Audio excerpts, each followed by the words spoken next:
For Book 1, proposition number 29 of Euclid's Elements, a straight line falling on parallel straight lines make the alternate angles equal to one another, the exterior angle equal to the interior and opposite angle, and the interior angles on the same side equal to two right angles. So we have these two lines, AB and CD, that are parallel to each other, and we have this transversal EF that cuts across them, and our goal is to prove that angles 1, 2, and 4, so this angle here, here, and here, that these are all equal to each other. But we also want to prove that this angle 3 and this angle 4 add up to two right angles.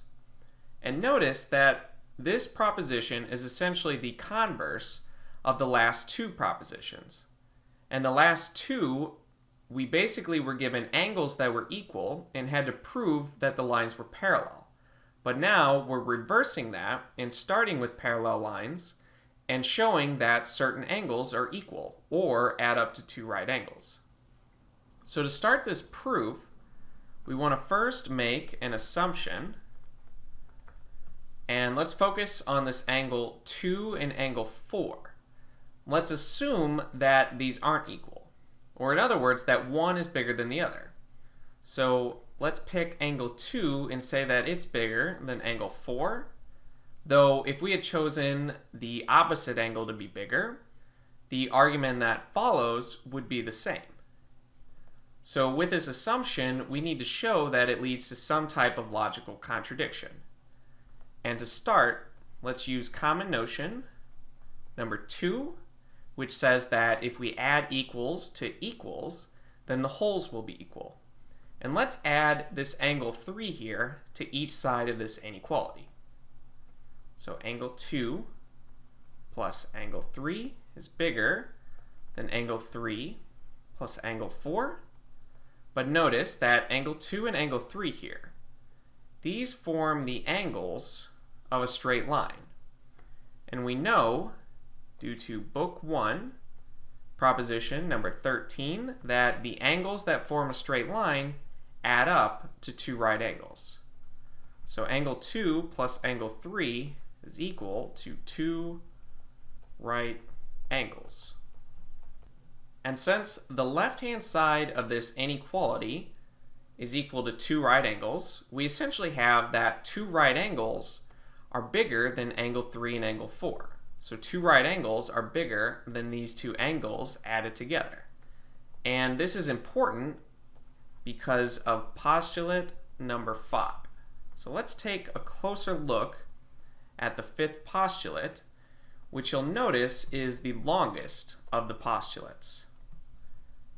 So we have that if a straight line falling on two straight lines make the interior angles on the same side less than two right angles, the two straight lines, if produced indefinitely, meet on that side on which are the angles less than the two right angles.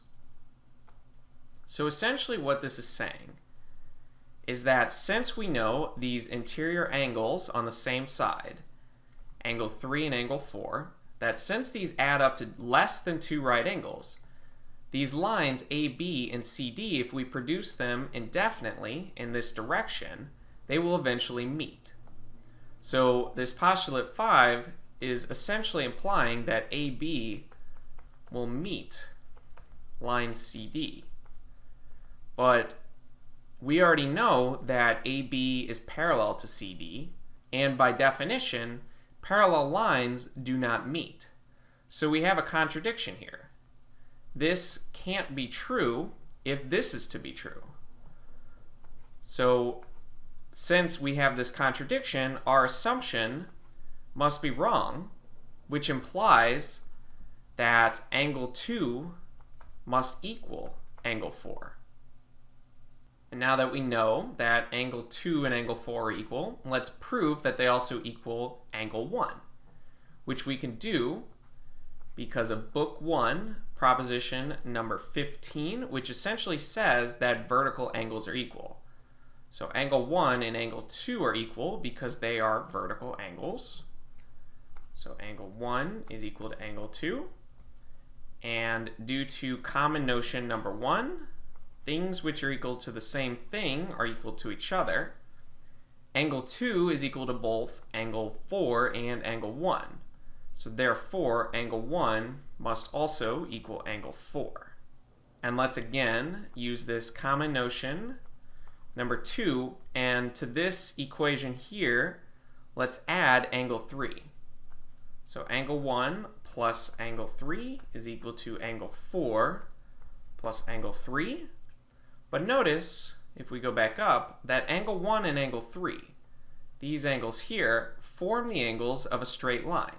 And we already know, due to book 1, proposition number 13, that the angles that form a straight line are equal to 2 right angles. So these are equal to 2 right angles.